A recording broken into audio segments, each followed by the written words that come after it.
Amém. Vamos orar, né?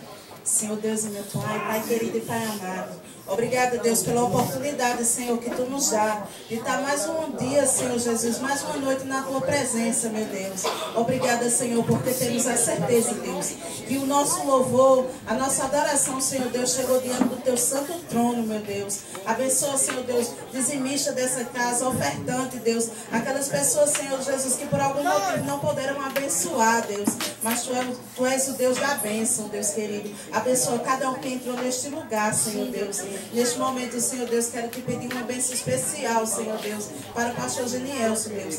Que ele venha falar, Senhor Deus, aquilo que Tu queres, Deus, aos nossos corações. E não o que ele quer, Deus querido. Toca, Senhor Deus, com o Teu Santo Espírito, cada pessoa que entrou neste lugar, Deus. É no nome de Jesus que eu te oro, certa de que somos vitoriosos, Deus, em Tua palavra. Amém.